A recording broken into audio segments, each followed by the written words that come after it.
in this narrow way, one of the wonderful things is that Satan cannot touch you. ஆகவே இந்த குறுகலான பாதையிலே அற்புதமான காரியம் என்னவென்றால் சாத்தான் உங்களை தொட முடியாது. And where God allows some confusion to come into your life through the devil's work, ஆகவே பிசாசுடைய கிரியைகளின் நிமித்தமாக உங்களுடைய வாழ்க்கையிலே சில குழப்பங்கள் ஏற்பட்டால் God will make it work for good. அதை நன்மைக்கு எதுவாக மாறச் செய்வார். See, I'll give you two examples. இரண்டு உதாரணங்கள் உங்களுக்கு சொல்கிறேன். In 2 Corinthians 12, 2 கொரிந்தியர் 12ஆம் அதிகாரம், here we read that Paul had a problem. பவுலுக்கு ஒரு பிரச்சனை இருந்தது. I think it was some type of sickness in his body. அவருடைய சரீரத்திலே ஒரு விதமான வியாதியாக இருந்திருக்கலாம் என்று எண்ணுகிறேன். I don't know what it is. அது என்ன என்று எனக்கு தெரியாது. But he calls it in verse 7, 2 Corinthians 12:7, a thorn in my flesh. 2 கொரிந்தியர் 12ஆம் அதிகாரம் 7ஆம் வசனத்திலே என்னுடைய மாம்சத்திலே கொடுக்கப்பட்ட ஒரு முள் என்று சொல்கிறார். That is one phrase he uses to describe that problem. இந்த பிரச்சனையை விவரிப்பதற்கு இந்த வாசகத்தை அவர் சொல்கிறார். And second phrase is a messenger of Satan. இரண்டாவது வாசகம் எப்படி சொல்கிறார் என்று சொன்னால் என்னை குட்டும் சாத்தானுடைய தூதன். So we say, can a messenger of Satan touch a man like Paul? பவுலை போல ஒரு மனிதனை சாத்தானுடைய தூதன் தொட முடியுமா என்று நாம் கேட்கலாம். If God sees that some good will come from that, he will allow it. இதிலிருந்து ஒரு நன்மை பிறக்கும் என்று சொல்லி தேவன் கண்டாரனால் அதை அனுமதிப்பார். You know, God can destroy Satan like we can crush an ant under our foot. நம்முடைய கால்களுக்கு கீழாக ஒரு எருமை நசுக்கி மிதிப்பது போல தேவன் சாத்தானை ஒரு நிமிடத்திலே பண்ணிவிடலாம். Why doesn't he do it? ஆனால் ஏன் அப்படி செய்வதில்லை? Because he wants Satan to come and attack us so that we can resist him and become strong spiritually. சாத்தான் வந்து நம்மை தாக்க முடியாது ஏன் அனுமதிக்கிறார் என்று சொன்னால் ஆவிக்குரிய விதத்திலே அவனை எதிர்த்து நாம் வலிமையுள்ளவர்களாய் மாறுவதற்காக. See, if every day I spend half an hour wrestling with a very strong man, ஒவ்வொரு நாளும் அரை மணி நேரம் என்னை விட பலசாலியோடு கூட நான் சண்டை போட்டு பயிற்சி செய்கிறேன் என்று வைத்துக் கொள்வோம். Can you imagine after 5 or 10 years how muscular I will be? 5-10 ஆண்டுகளிலே நான் எவ்வளவு தசை பிறண்டவனாய் மாறுவேன். How? எப்படி? By fighting with a very strong man. மிகவும் ஒரு வலிமையான ஒரு மனிதனிடத்திலே சண்டை போடுவதன் மூலமாக. But supposing I did not fight, நான் சண்டை போடவில்லையானால் I just sit in my sofa and eat potato chips and drink coffee. நான் சாய்வு நாற்காலிலே சாய்ந்து கொண்டு உருளைக்கிழங்கு சிப்ஸையும் காஃபியும் குடித்துக் கொண்டு அப்படியே உட்கார்ந்து கொண்டிருப்பேன். I will only get fat and fat and fat. நான் குண்டாகி கொண்டே போவேன். I won't be strong. ஆனால் எனக்கு பலன் இருக்காது. To be strong, I have to wrestle with somebody stronger than me. நான் வலிமையாக மாற வேண்டும் என்று சொன்னால் என்னை காட்டிலும் வலிமையான ஒரு இடத்திலே நான் போராட வேண்டும். And those who are muscular do that. ஆகவே those who want to be muscular, பைல்வான்கள் எல்லாரும் அவர்கள் அப்படி பயிற்சி செய்திருக்கிறார்கள். That is why God allows Satan to exist. ஆகவே தான் சாத்தான் இருக்கும்படியாக தேவன் அனுமதித்திருக்கிறார். Satan has attacked me in many ways. சாத்தான் பல விதங்களில் என்னை தாக்கி இருக்கிறார். Always it made me a stronger person. எப்பொழுதுமே அவன் என்னை வலிமை வாய்ந்தவனாய் மாற்றி இருக்கிறார். He attacks us through people. ஜனங்கள் மூலமாக என்னை தாக்குகிறார். Sometimes through other Christians. சில சமயத்தில் மற்ற கிறிஸ்தவர்கள் மூலமாக என்னை தாக்குகிறார். But it will make us stronger. அது நம்மை வலிமையுள்ளவர்களாக மாற்றுகிறது. So God allowed this messenger of Satan to touch Paul. ஆகவே பவுலை தொடும்படியாக சாத்தானுடைய தூதனுக்கு தேவன் அனுமதி கொடுத்தார். So when Paul felt this, he said in verse 8, Lord, take this away from me. இதை உணர்ந்த உடனே பவுல் சொல்கிறார், ஆண்டவரே இந்த முள்ளை என்னை விட்டு நீங்கும்படி செய்யும் என்று Take it away. 3 times he prayed. 8ஆம் வசனத்திலே 3 முறை அவர் ஜெபிக்கிறார். Does God hear every prayer? எல்லா ஜெபத்தையும் ஆண்டவர் செவி கொடுக்கிறாரா? What about Apostle Paul's prayer? பவுலுடைய ஜெபம் குறித்து என்ன? God said no. தேவன் இல்லை என்று சொல்லிவிட்டார். God answers every prayer. தேவன் ஒவ்வொரு ஜெபத்திற்கும் பதில் கொடுக்கிறார். But it's like the traffic light. அங்கே ஒரு டிராபிக் லைட்டை போல, ஒளி மின் விளக்கை போல. How many colors in the traffic light? அந்த டிராபிக் சிக்னலில் எத்தனை கலர் இருக்கிறது? 3 கலர். Red, சிவப்பு, yellow, green. Red, orange and மஞ்சள், ஆரஞ்சு, பச்சை. So God will answer some prayers with green. Yes. சில ஜெபங்களுக்கு ஆண்டவருடைய பதில் பச்சை விளக்கு. Some red, no. சிலருக்கு இல்லை என்று சொல்லக்கூடிய சிவப்பு விளக்கு. Some yellow, orange, wait. சில பேருக்கு ஆரஞ்சு கலர், காத்திரு கொஞ்ச நேரம். So every prayer is answered. ஒவ்வொரு ஜெபமும் பதில் கொடுக்கப்படுகிறது. You can't say God did not answer. தேவன் எனக்கு பதில் கொடுக்கவில்லை என்றே சொல்ல முடியாது. God's traffic light is always working. ஆண்டவருடைய அந்த டிராபிக் சிக்னல் விளக்கு எப்பொழுதுமே வேலை செய்து கொண்டிருக்கிறது. You pray, நீங்கள் ஜெபித்தால் you may get a green light. உங்களுக்கு பச்சை விளக்கு எரியும். Yes. ஆம். Or a red light. No. அல்லது சிவப்பு விளக்கு இல்லை. Or an orange light. இல்ல ஆரஞ்சு விளக்கு காத்திரு. It's just like we treat our children. நம்முடைய பிள்ளைகளை நாம் நடத்துவது போல. The little child says, Daddy, can you give me some milk? அம்மா எனக்கு கொஞ்சம் பால் கொடுங்கம்மா. Yeah, here, green light, take it. இந்த பால் இந்தா குடி என்று சொல்லி சின்ன பிள்ளைக்கு கொடுக்கிறோம். That 5-year-old. 5 வயது பிள்ளை. Next, the 5-year-old says, can you please give me an aeroplane to fly in the air? அம்மா வானத்திலே பறக்கக்கூடிய ஏரோப்ளேன் எனக்கு தாங்கம்மா இந்த 5 வயது பையன் கேட்கிறான். Not toy plane, real plane. பொம்மை ஏரோப்ளேன் கிடையாது, உண்மையான ஏரோப்ளேன் எனக்கு வேணும். What do you say? என்ன சொல்வீர்கள்? No. இல்லை. Then he asks, can you give me 200 rupees? எனக்கு 200 ரூபாய் ஆச்சு தாங்கம்மா. Wait. கொஞ்சம் காத்திரு. When you're 15, 20 years old, I'll give you. 15, 20 வயசு ஆகும்போது உனக்கு தரேன். So that is how we treat our children. அப்படித்தான் நம்முடைய பிள்ளைகளை நாம் நடத்துகிறோம். Yes or no or wait. ஆம், இல்லை, பொறுமையாயிரு. God also says to all our prayers, yes or no or wait. தேவன் நம்முடைய எல்லா ஜெபங்களுக்கும் ஆம் என்று சொல்கிறார் அல்லது இல்லை என்று சொல்கிறார், இல்லாவிட்டால் காத்திரு என்று சொல்கிறார். Never say God did not answer my prayer. ஆகவே என்னுடைய ஜெபத்திற்கு தேவன் செவி கொடுக்கவே இல்லை என்று சொல்ல வேண்டாம். Say he said no. அவர் இல்லை என்று சொல்லிவிட்டார் என்று சொல்லுங்கள். He gave an answer, but the answer was no. அவர் கொடுத்த பதில் இல்லை என்ற பதில். Or he said wait. அல்லது காத்திரு. In Paul's case, God said no. பவுலுடைய விஷயத்திலே இல்லை என்று சொல்லிவிட்டார். Lord, this messenger of Satan, you won't take it away from me? ஆண்டவரே, இந்த சாத்தானுடைய தூதனை என்னை விட்டு எடுக்க மாட்டீரா? No. இல்லை. That's good for you. அது உனக்கு நல்லது. Because it will make you a humbler person. அது உன்னை இன்னும் தாழ்மையானவனாய் மாற்றும். But I'll give you my grace. நான் என்னுடைய கிருபையை உனக்கு தருகிறேன். So he says here in verse 7, to save me from becoming proud, God gave me this. ஆகவே நான் பெருமை அடைந்தவனாய் போகாதபடிக்கு தேவன் இதை கொடுத்திருக்கிறார் என்று சொல்கிறார். You know, my brothers and sisters, all of us are in danger of becoming proud. சகோதர சகோதரிகளே, நாம் எல்லாருமே பெருமை அடையக்கூடிய அபாயத்திலே இருக்கிறோம். And the more God blesses you and uses you, the more you're in danger of becoming proud. எந்த அளவுக்கு அதிகமாக தேவன் உன்னை ஆசீர்வதிக்கிறாரோ, எந்த அளவுக்கு அதிகமாக தேவன் உன்னை பயன்படுத்துகிறாரோ, அந்த அளவுக்கு அதிகமான பெருமை அடையக்கூடிய அபாயத்திலே இருக்கிறோம். God loves you, if God loves you, தேவன் உன்னை நேசித்தால் he will give you some type of problem to humble you. உன்னை தாழ்த்துவதற்கு தேவன் ஏதோ ஒரு விதமான பிரச்சனை அனுமதிப்பார்.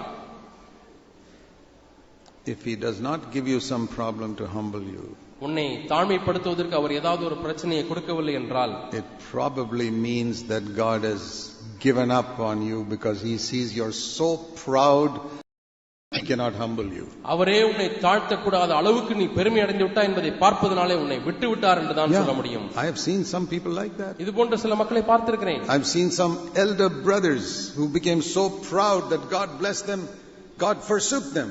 ஆகவே சில மூப்பர்கள் அவர்களை தேவன் ஆசீர்வதிக்க எந்த அளவுக்கு பெருமையாகி விட்டார் என்று சொன்னால் தேவனே அவர்களை கைவிட்டு விட்டார். They would not listen to anybody. யாருக்கும் அவர் செவி கொடுக்க They மாட்டார்கள். became a law unto themselves. அவர்கள் தங்களுக்கென்றே ஒரு பிரமாணமாய் மாறிவிட்டார்கள். They could preach well, they were gifted. அவர்கள் நன்றாக பிரசங்கிக்கிறவர்கள், வரம் பெற்றவர்கள். And God tried to speak to them, they won't listen. தேவன் அவர்களிடத்தில் பேசுவதற்கு எவ்வளவு முயற்சி செய்திருந்தும் அவர்கள் செவி கொடுக்க மாட்டார்கள். Finally God says, go your way. நீ விரும்புகிற வழியில் நீ போ என்று விட்டு விட்டார். And the devil embraces them. இப்பொழுது சாத்தான் அவர்களை கட்டி அணைத்துக் கொள்கிறார். I've seen that happen to elder brothers. நான் மூத்த சகோதரர்கள் நடக்கிறதை பார்த்திருக்கிறேன். Be careful. ஆகவே ஜாக்கிரதையாக இருங்கள். Walk in humility. தாழ்மையிலே நடங்கள்.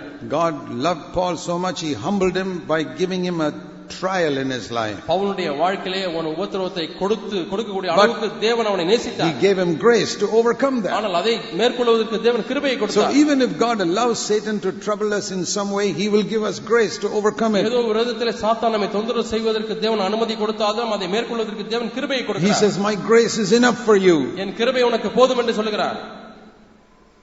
My power will be perfected in your weakness. உன்னுடைய பலவீனத்திலே என்னுடைய பலன் பூரணமாய் விளங்கும். Remember that verse 9, it's a beautiful verse. 9ஆம் வசனத்தை ஞாபகத்தில் வைத்துக் கொள்ளுங்க, அருமையான வசனம். That even though some problem is not taken away from your life, உங்களுடைய வாழ்க்கையிலிருந்து சில பிரச்சனைகள் நீக்கப்படாமல் இருந்தாலும் maybe some sickness is not taken away, ஒருவேளை சில வியாதிகள் உங்களை விட்டு எடுக்கப்படவில்லை, but God will say, my grace, I will give you my grace, which is better than healing. உனக்கு கொடுக்கக்கூடிய சுகமாக்குதலை காட்டிலும் நான் அதிகமான மேன்மையான கிருபை உனக்கு தருகிறேன் என்று சொல்கிறார். So even the apostle Paul was attacked by Satan, அப்போஸ்தலனாகிய பவுல் கூட சாத்தானால் தாக்கப்பட்டார். God allowed it to work for his good. ஆனால் அவருடைய நன்மைக்கு எதுவாக அது நடக்க முடியாத தேவன் அனுமதித்தார். But he will never allow Satan to attack us in a way that harms us. That is impossible. ஒரு காலம் நமக்கு தீமை செய்ய முடியாத அளவுக்கு தேவன் சாத்தானை அனுமதிக்க மாட்டார், அது கூடாத காரியம். Okay, I'll show you another example. இன்னொரு உதாரணத்தை உங்களுக்கு சொல்கிறேன். 1 Thessalonians chapter 2. 1 தெசலோனிக்கேயர் 2ஆம் அதிகாரம். Paul was a spiritual father who longed to visit all the churches he had planted.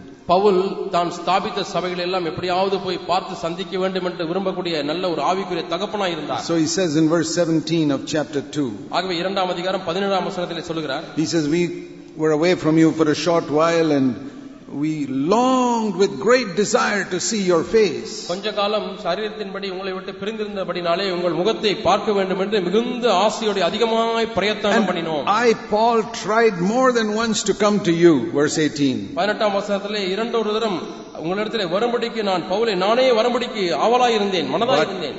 Satan hindered me. ஆனால் சாத்தானோ எங்களை தடை பண்ணினான். Maybe by locking him up in prison. அவரை ஜெயிலிலே சிறைச்சாலையில் அவரை போட்டு பூட்டி விட்டு தடை பண்ணினான். Many times Paul went to prison for preaching the gospel. சுவிசேஷத்தை பிரசங்கித்ததற்காக பலமுறை சிறைச்சாலைக்கு சென்றவர். He could not go to Thessalonica. ஆகவே அவர் தெசலோனிக்கே பட்டணத்துக்கு போக முடியவில்லை. Satan stopped me. சாத்தான் நிறுத்தி விட்டான் என்று சொல்கிறார். But who won? Did God win or did Satan win? இப்பொழுது தேவன் ஜெயித்தாரா சாத்தான் ஜெயித்தானா? So what happened? என்ன நடந்தது? We sent, verse 2, Timothy, our brother.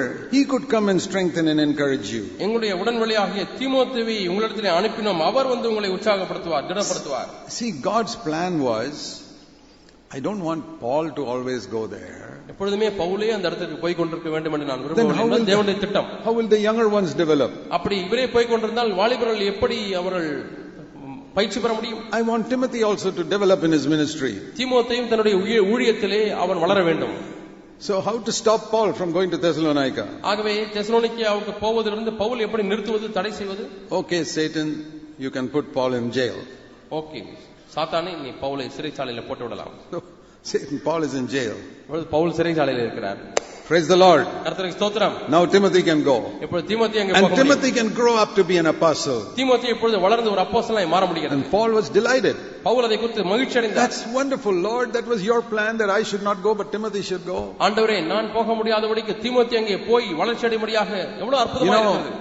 I praise the Lord for so many young brothers that are coming up now who can even speak in conferences and youth camps that I don't have to go there. இப்பொழுது conference ஆனாலும் சரி, வாலிபர் முகாமானாலும் சரி, அங்கே பேசுவதற்கு அநேக வாலிபர்கள் எழும்பி இருக்கிறார்கள். ஆகவே நான் அங்கே போக தேவையில்லை. அதற்காக சந்தோஷப்படுகிறேன். That's the day I was waiting for. இந்த நாட்களுக்காக தான் நான் காத்திருந்தேன். Where nobody is dependent on one person. யாருமே ஒரே நபரையே எப்பொழுதும் சார்ந்திருக்க தேவையில்லை. The only person we all need is Jesus Christ. நமக்கு எப்பொழுதுமே ஒரே ஒரு நபர் தேவையா இருப்பார் என்று சொன்னால் அவர்தான் இயேசு கிறிஸ்து. There is a little picture that I read once. ஒரு முறை ஒரு காட்சியை நான் வாசித்தேன். Sometimes some elders think that I'm very, very important to this church. இந்த சபைக்கு நான் தான் முக்கியமான ஆள் என்று சில மூப்பர்கள் எண்ணுகிறார்கள். I don't know whether some of you elders think like that. I'm so important for my church. என்னுடைய சபைக்கு நான் முக்கியமான நபர் என்று ஒரு சில மூப்பர்கள் எண்ணுகிறீர்களா என்று எனக்கு தெரியவில்லை. So I'll tell you what you should do. நீங்கள் என்ன செய்ய வேண்டும் என்று நான் உங்களுக்கு சொல்கிறேன். If you think you are so indispensable to the church. என்னை விட்டால் இந்த சபைக்கு ஆள் இல்லை என்று சொல்லி நீங்கள் எண்ணுவீர்களானால், you want to know how much people will miss you when you die or when you go away? நீங்கள் இந்த இடத்தை விட்டு போய் விட்டாலோ அல்லது நீங்கள் மரித்து விட்டாலோ எந்த அளவுக்கு மக்கள் உங்களை இழப்பார்கள் என்று உங்களுக்கு தெரியுமா? This little illustration I read was like this. நான் வாசித்த இந்த விளக்கம் இப்படி தான் இருக்கிறது. Take a bucket of water. ஒரு பக்கெட் தண்ணி எடுத்துக்கொள்ளுங்கள். And put your hand in it up to the wrist. நீங்கள் இந்த put your full hand. உங்களுடைய முழு கையையும் உள்ளே விடுங்கள் அந்த தண்ணீருக்குள்ளே. And when you take it out, அந்த தண்ணி வெளியே எடுத்து விட்டால், whatever hole is remaining there, that is how much you will be missed when you go. அங்கே எந்த அளவு ஓட்டை பெரிதா இருக்குமோ அந்த அளவுக்கு தான் மக்கள் உங்களை இழப்பார்கள். How much hole will be remaining when you pull out your hand? தண்ணியில விட்டு எடுத்து அந்த ஓட்டை அப்படியே இருக்குமாங்க? You think you are so important. நீங்கள் தான் முக்கியமானவர்கள் என்று எண்ணுகிறீர்கள். When you go away, நான் போய் விட்டால் there will be a big hole. அங்கே பெரிய வெற்றிடம் உண்டாகும். There won't be any hole. அங்கே வெற்றிடமே இருக்காது. You can splash and do whatever you like when you go in. நீங்கள் உள்ளே போகும்பொழுது தண்ணீர் சிதறி அடிக்கலாம். But when you come out, the water will just become perfectly all right. ஆனால் வெளியே வந்த உடனே தண்ணீர் இளைப்பாறலுக்கு வந்துவிடும். God's work was done in this world before you and I were born. நீங்களும் நானும் பிறப்பதற்கு முன்பதாகவே தேவனுடைய ஊழியமானது நடந்து கொண்டே இருந்தது. Long after we die, God's work will still go on. நாம் மரித்த பிறகும் தேவனுடைய ஊழியம் தொடர்ந்து நடந்து கொண்டே இருக்கும். We are not so necessary for God's work. தேவனுடைய ஊழியத்திற்கு நாம் அவ்வளவு தேவையானவர்கள் என்று சொல்ல முடியாது. So don't think you are so important. ஆகவே நீ அவ்வளவு முக்கியமான நபர் என்று எண்ண வேண்டாம். For the short time we live here, very small amount of time we live on this earth. நாம் இந்த பூமியிலே மிக குறுகிய காலத்திற்கு தான் வாழுகிறோம். Let's do what we can. அதிலே நம்மால் எவ்வளவு முடியுமோ அதை செய்வோம். In humility. தாழ்மையிலே. Giving others the opportunity to come up. மற்றவர்கள் மேலே வருவதற்கு தருணம் கொடுப்போம். Not sitting like a maharaja. Maharaja போல உட்கார வேண்டாம். Bringing others up just like we bring up our children. நம்முடைய பிள்ளைகள் வளர்ப்பது போல மற்ற சகோதரர்கள் எழும்பட்டும் சபையிலே. And then one day when we are gone, நாங்கள் ஒரு காலத்திலே கடந்து செல்லும் பொழுது God's work will still go on. தேவனுடைய ஊழியமானது தொடர்ந்து நடைபெறும். Because we trained other people to be arrows. ஏனென்றால் மற்ற மக்கள் அம்புகளாக இருக்கும்படியாக பயிற்சி கொடுக்கிறோம். That's what we should do.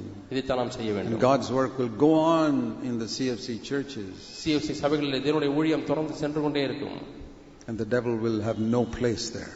அங்கே சாத்தானுக்கு இடமே இருக்காது. I pray that God will raise up many godly men and women like that in our midst. நம்முடைய மத்தியிலே இது போன்ற தேவ பக்தி உள்ள ஆண்களையும் பெண்களையும் தேவன் எழுப்புவார். Who will walk this narrow way every day. ஒவ்வொரு நாளும் இந்த குறுகலான பாதையில் நடக்கிறவர்கள். Let's pray. நாம் ஜெபிப்போம். Heavenly Father, பரலோக பிதாவே, help us to honor you in our life. எங்களுடைய வாழ்க்கையிலே உம்மை கனப்படுத்த உதவி செய்யும். And bless every brother and sister here. ஆண்டவரே, இங்கே இருக்கக்கூடிய ஒவ்வொரு சகோதரரையும் சகோதரியும் ஆசீர்வதிப்பீராக. That all of us will honor you and build your church. நாங்கள் எல்லாரும் உம்மை கனப்படுத்தி உம்முடைய சபையை கட்ட உதவி செய்கிறார்கள். Pray in Jesus' name. இயேசுவின் நாமத்தில் ஜெபிக்கிறோம் பிதாவே. Amen. ஆமென்.